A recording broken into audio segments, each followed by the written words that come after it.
2 days ago, millions of people across the UK received an emergency alert, and I was one of them on their phone. And the message was essentially saying this: do not light up barbecue or anything that could start a fire. So think about that for a moment. This is Britain. So this is a country where we normally associate with rain, gray skies, and relatively mild summers. Yet this summer, so extreme heat, dry vegetation, and also wildfire have become serious enough that ordinary behavior, something as simple as having a barbecue, can suddenly become a national safety issue, right? If you think about it, that's quite impressive to think about, right? So at exactly the same time, about 2,000 kilometers south, another climate story is unfolding. This is Casablanca, which is advancing a waste to energy project worth about 1.5 billion. And this is a facility designed to process approximately 4,000 tons every day.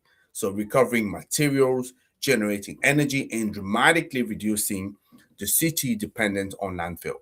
At first, when you look at that, you think those two stories are not related, but in fact, they are, right? One, it's about responding to climate consequences, and the other is about redesigning urban infrastructure for a climate constrained future. And together, they tell us something very important to understand, right? So, climate change is moving from environmental department into infrastructure department, the finance department, and increasingly into our everyday life. And this is what I like to talk to you about this Sunday, right? Stay with me, and I'll be back in a few seconds.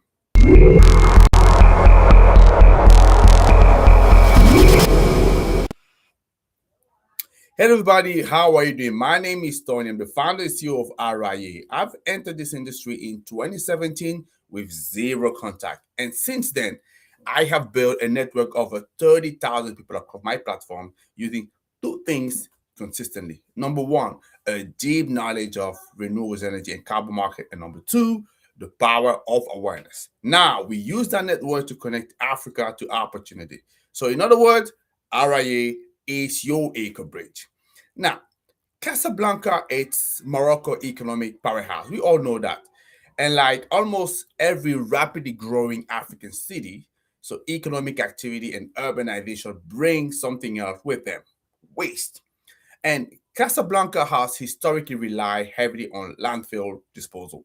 In fact, the existing waste system around Medina has generated concern around odors, insects, air quality, and groundwater contamination, and the long-term environmental cost of simply burying municipal waste. Now, the city is attempting something much more ambitious. In fact, they have a proposed facility which should be processing around 4,000 tons of municipal waste every day. So this is roughly about 1.5 million tons every day if this is operated at a level continuously high, right? So let me show you a very short clip showing you what this facility is all about, and we can come back and discuss about it, right? Excellent. So I see you shortly.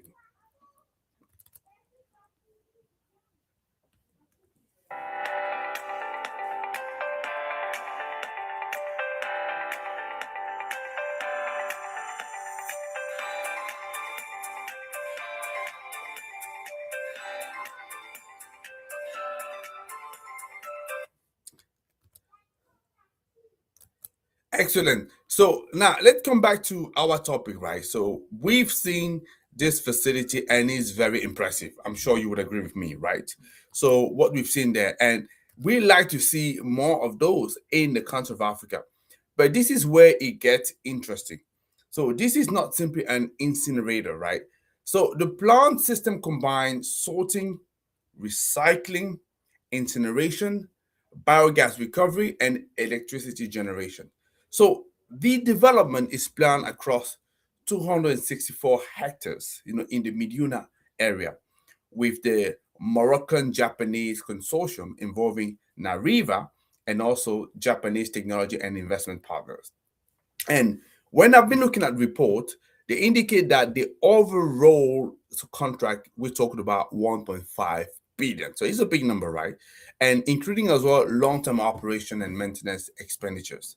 So Casablanca is effectively asking, what if the material we currently pay to bury could instead be turned into urban resources? A very interesting question, right? So think about, first of all, the old model. And what is the old model? We extract resources, we manufacture products, we consume them, and we throw them away, right? Then municipalities spend more money collecting and burying what remains. That's the old model. And that's an extraordinarily linear economic model. And we kind of used to that, right? Now, what we want to do is to build a circular one.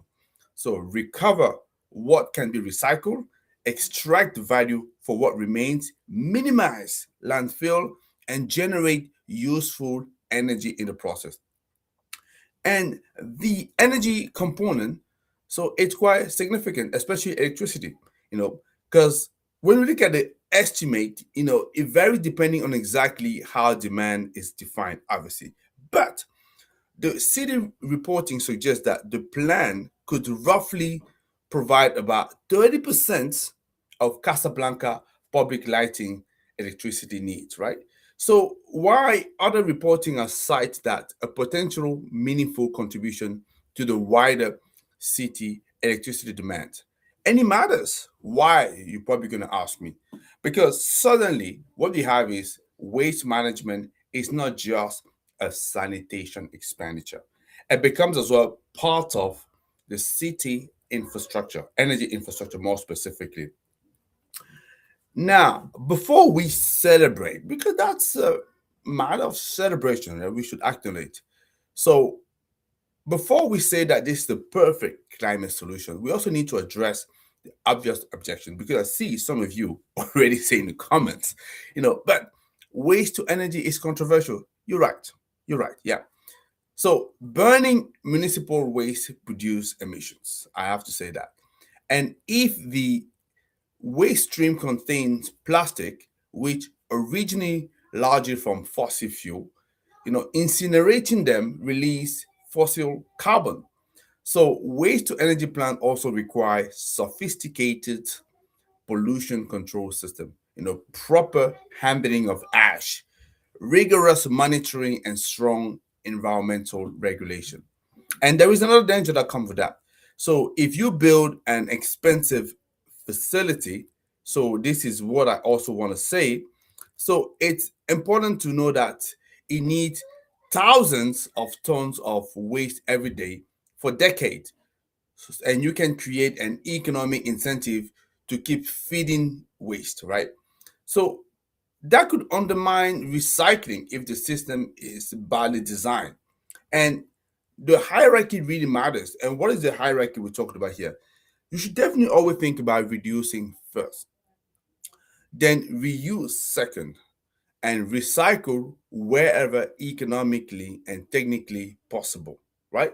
So recover energy from the residual waste and landfill what is genuinely remains. So that hierarchy is very, very important to respect because if you don't do that, obviously, like I say, so you're going against the, let's say, the inconvenience that I've just mentioned. So waste to energy should not be an excuse to stop building a circular economy. It should actually become part of one, right? And this is where Casablanca becomes, I would argue, uh, an interesting case study for Africa because the real test will not simply be how many megawatts did the plant generate. So the better questions are, so how much waste was diverted from landfill? How much material was recovered and recycled? And what happened to methane emissions? And how effectively were air pollutant controlled? And critically, what happened to the people who already make a living recovering value from Casablanca waste? Because you know, local plans have included effort to identify informal, waste pickers and organize them into cooperative so that they can participate in this new recycling economy. It's important, from job perspective. So that social dimension matters enormously for me because Africa transition cannot simply replace an informal economy with automated infrastructure and call that sustainability. No. So a successful circular economy must be cleaner, but it should also be inclusive. I think we can all agree with that. Yeah. Now, let me bring you back to that emergency message in the UK. This summer, Europe has experienced repeated period of exceptional heat and also dryness. The UK in particular has experienced multiple heat waves and temperatures above 38 degrees Celsius, drought condition and extraordinarily wildfire season. So in England and Wales, so wildfire incidents this year have exceeded the previous annual record, right? And across Europe, so the consequences are increasingly visible. We see wildfire, so pressure on water systems, agricultural losses, transport disruption, and health risk. And infrastructure that simply wasn't designed for prolonged heat, extreme heat. I told you about the episode in my son's school already, right? Where they had to stay home for 3 days, right?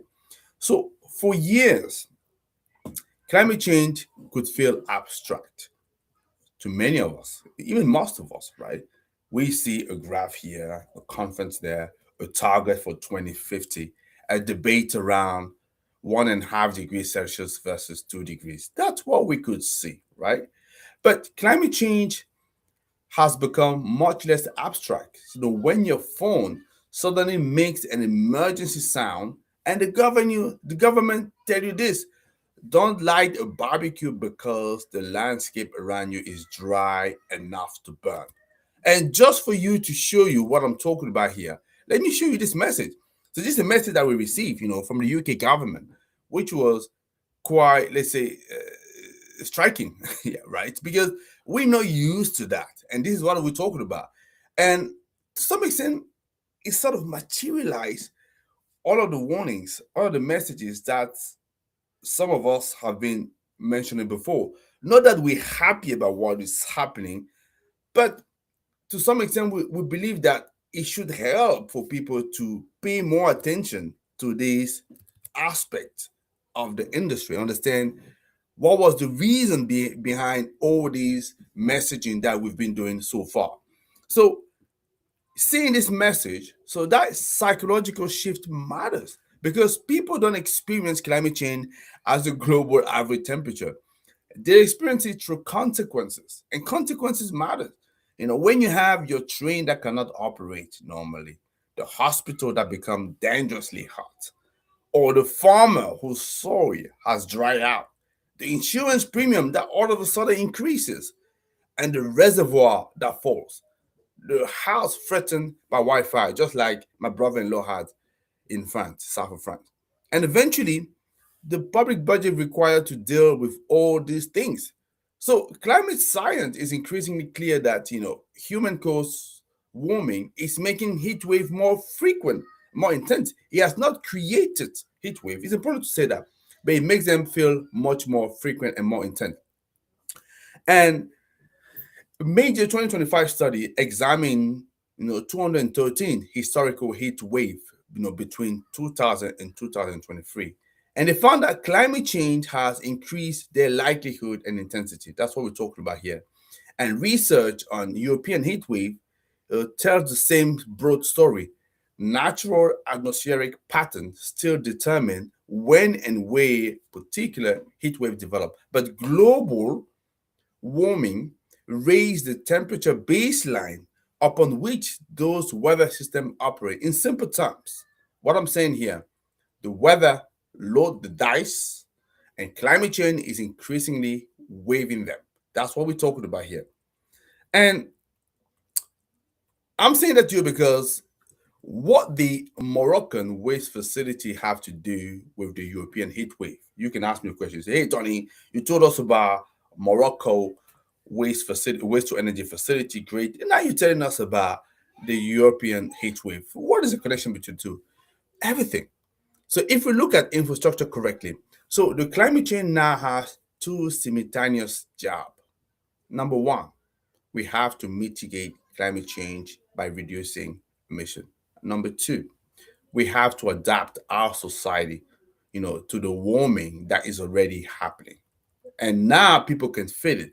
The Casablanca project sit inside that first challenge, but they also speak to the second.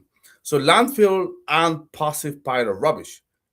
Organic waste, decomposing without oxygen produce methane, and this is a powerful greenhouse gas. That's what I want you to understand. Poorly managed waste can contaminate water, degrade the land, and create serious public health problems. And growing cities require increasingly resilient electricity, water, transport, and also waste system. So the infrastructure question in Africa is not, can we afford greener infrastructure? No. I think increasingly the question becomes, can we afford to keep building infrastructure designed for yesterday climate and yesterday economies? This is the real question, right? So for policymakers, Casablanca, they offer a potential template, not necessarily one that should simply be copied.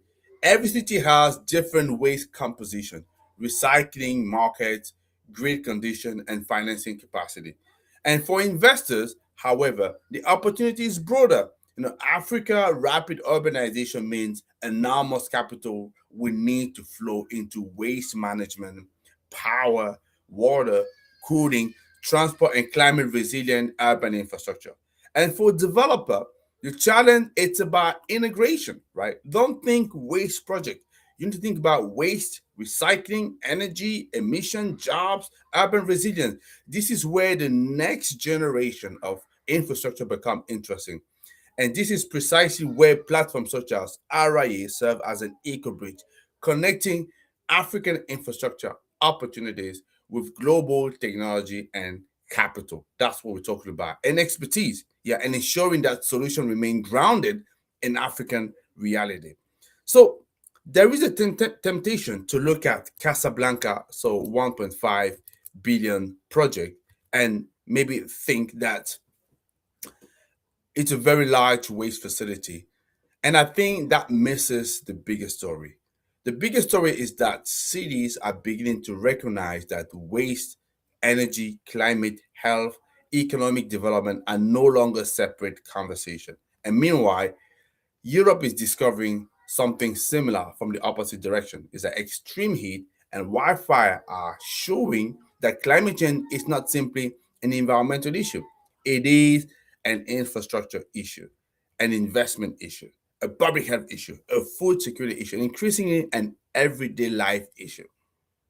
Perhaps, that is a shift that we needed to witness in 2026. Yeah. For years, the climate conversation was dominated by one question: do people believe climate change is happening? Right? I don't think this question is relevant anymore, isn't it? Right? So, much more important, the question is, what infrastructure are we going to build? Because it is actually happening. So Casablanca is giving us one answer. It won't be perfect. It will need scrutiny. It's a mission we need monitoring, and it's economics we need testing. It's recycle performance we matter, and its social impact we matter. But it represents something important for us to realize: a city attempting to turn a liability into infrastructure, and that for me is the opportunity I believe Africa should be discussing much more seriously. Not simply how to survive with climate change, but how to build the technologies, project, financial structure, and partnership that allow African cities to become more resilient, more competitive, and much more tuned into this world because of this transition. Yep. And here's my question to you guys. So, should Africa rapidly growing cities invest aggressively into waste to energy? Or should recycling and other circular economy solutions come first? I know you can be tempted to say we need both. I agree. But capital is limited. That's the reality. So if you were advising a major African city today, where should you put the first $1 billion? I like to put your answer into the comments because that investment decision will tell us a great deal about what the African city of 2040 is going to look like, right? So, as you know, we are RIA. We're bridging Africa energy and infrastructure opportunity with global capital, technologies, and infrastructure. And it was a pleasure for us to talk to you, and I'm looking forward to hearing from what you have to say. Take care, guys, and thank you for listening to me. Bye bye.